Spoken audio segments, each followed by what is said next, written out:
Hello दोस्तों, कैसे हैं आप सब। आई होप आप सभी अच्छे होंगे। दोस्तों, आप सभी का स्वागत है आज के मेरे इस नए ब्लॉग में। तो दोस्तों, सुबह के बजे हैं 8 और मैं आई हूँ अभी अपने छत पे, क्योंकि बहुत ज़्यादा सुबह से बारिश थी। तो अभी बारिश कम हो गई थी, तो इसलिए मैं थोड़ा छत पे आके देखने के लिए कि मौसम कैसा है।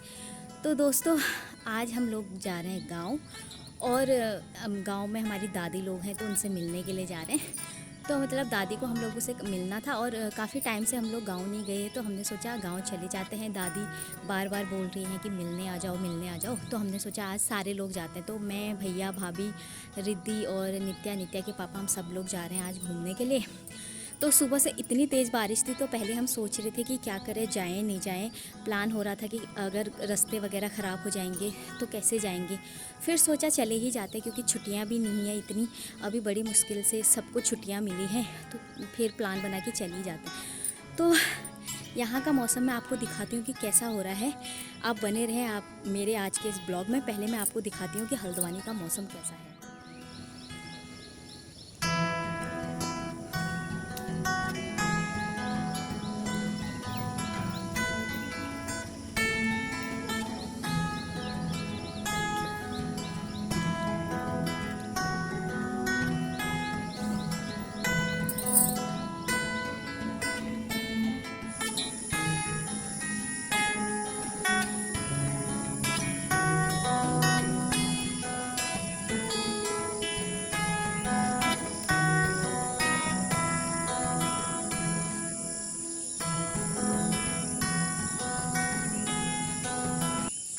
नित्या को आ रही थी बहुत ज़्यादा नींद, और हमारी गाड़ी भी आ चुकी थी। तो मैं नित्या को सुलाने में लग गई और गाड़ी में बैठ के निकल चुके थे। उसके साथ साथ मुझे कब नींद आ गई पता ही नहीं चला। जब आँख खुली तो भीमताल आ चुका था, और भीमताल का नज़ारा देखने लायक था। पूरा ताल पानी से भरा हुआ था, हल्की हल्की बारिश हो रही थी, और मौसम बहुत ही अच्छा था। पहाड़ों का मौसम बहुत ही ठंडा हो रखा था। ऐसा लग रहा था जैसे कि दिसंबर जनवरी का महीना चल रहा हो। इतना कोहरा लगा हुआ था, चारों तरफ कुछ भी नहीं दिखाई दे रहा था। जंगल में बहुत ज़्यादा कोहरा था। ड्राइवर वाले भैया बहुत आराम आराम से गाड़ी चला रहे थे, क्योंकि आगे की तरफ इतना रास्ता साफ़ नहीं दिखाई दे रहा था। और हम लोगों को भी बहुत ज़्यादा ठंड लग रही थी। मैंने ऑलरेडी नित्या को गर्म कपड़े घर से ही पहना रखे थे। मुझे पता था कि गांव में बारिश हो रही है, तो इस वजह से बच्चों के लिए तो ठंडा मौसम है ही वहाँ पे काफ़ी। हम लोगों को भी काफ़ी ठंड लग रही थी, तो इसलिए नित्या को मैंने ऑलरेडी कपड़े पहना रखे थे, तो उसे इतना ठंड नहीं लग रही थी। बट हमें बहुत ठंड लग रही थी। मन कर रहा था कि कहीं पर चाय मिल जाए तो थोड़ी देर रुक के हम चाय वगैरह पी लें, ताकि थोड़ा अच्छा लगे हमें भी। बस यही हो रहा था। मुझे बहुत ज़्यादा ठंडा लग रहा था, तो मैंने अपना स्टॉल वगैरह निकाल के ओढ़ लिया था। तो बारिश होने के बाद पहाड़ों में जो ठंडा होता है ना, वो ऐसे सर्दी के हिसाब से हो जाता है, जैसे सर्दियाँ हो रही होगी।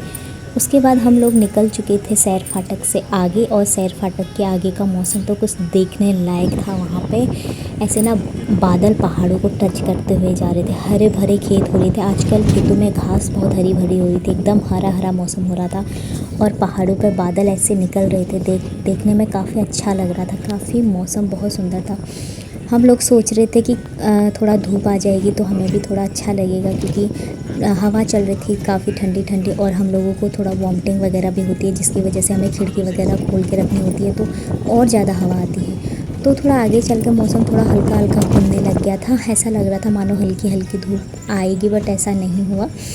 धूप नहीं थी, और बूंदाबांदी बारिश की लगी हुई थी। बारिश हो रही थी हल्की हल्की सी। बस हम इंतज़ार कर रहे थे कि कब हम अपने गांव पहुँचे, और कब जल्दी से चाय वगैरह पिए, क्योंकि बहुत ठंडा हो रहा था मौसम।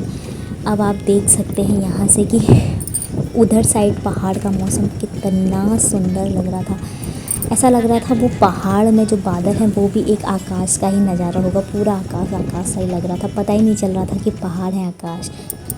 आखिरकार लंबा सफ़र तय करने के बाद हम अपने गांव पहुंचने वाले थे, और गांव में हल्की हल्की धूप आ रही थी, और मौसम थोड़ा ठीक था। ना सर्दी हो रही थी ना गर्मी, मीडियम चल रहा था। यहाँ पे चीड़ के बहुत ज़्यादा पेड़ थे, और हमारा गांव भी हल्का हल्का दिखने लग गया था। मन में बहुत खुशी हो रही थी कि गांव पहुंचने वाले हैं। और हम गांव काफ़ी टाइम बाद जा रहे थे। जाना नहीं हो पाता क्योंकि छुट्टी वगैरह नहीं मिल पाती है, और मुझे बहुत नींद आ रही थी, जिसकी वजह से थकान भी बहुत सी लग रही थी।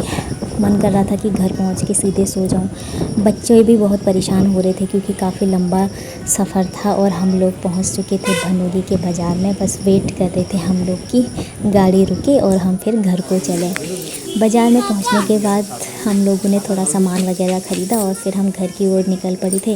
नित्या के पापा ने बैग ले लिया था और नित्या अभी भाभी के पास चली गई थी। वैसे वो किसी के साथ जाती नहीं है, मेरे ही साथ रहती है, बट अभी मैंने भाभी को बोला आप लेके चले जाओ, मुझे काफ़ी थकान सी लग रही है क्योंकि उल्टियाँ मुझे बहुत ज़्यादा हो रखी थी।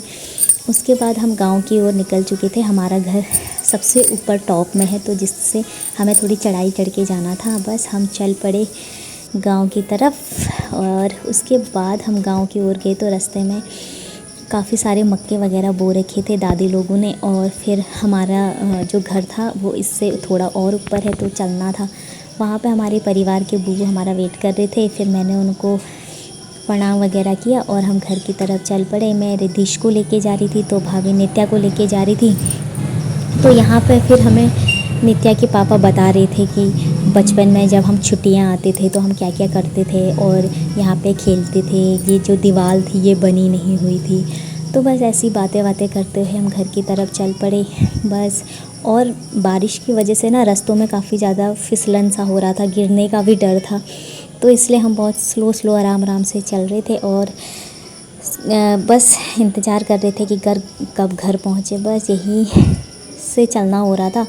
और साथ में यहाँ पे बिच्छू घास हो रखा था बहुत ज़्यादा। गांव में तो इसकी सब्ज़ी भी बनाई जाती है, जैसा कि आप सभी को पता ही होगा कि बिच्छू घास की जो सब्ज़ी होती है काफ़ी हेल्दी होती है, मतलब शरीर के लिए। और यहाँ पे हमारे केले भी इतने सारे लगे थे। मौसम बहुत अच्छा सुहाना था, देखने लायक था, काफ़ी सुंदर हो रहा था।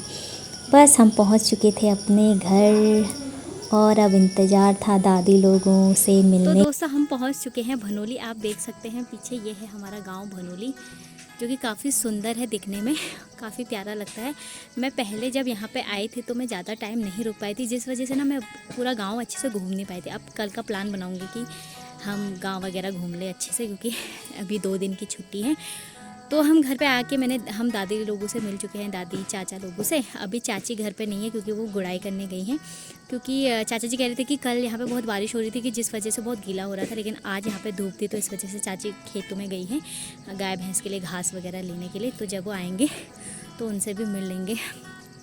तो मतलब यहाँ इतना सुकून मिल रहा है, आप मौसम देख सकते हो कितना अच्छा है। बारिश होने के बाद कितना साफ़ हो जाता है यहाँ का मौसम। और पीछे पहाड़ एकदम क्लीन देख रहे हैं, वहाँ का प्रसिद्ध मंदिर भी दिख रहा है, जूली घाट का पता नहीं क्या बोलते हैं, वहाँ बहुत अच्छा एक सुंदर सा माता रानी का मंदिर है, वो भी यहाँ से दिखता है। मतलब बारिश होने के बाद ना उत्तराखंड का जो मौसम होता है ना, देखने लायक होता है, घूमने लायक होता है।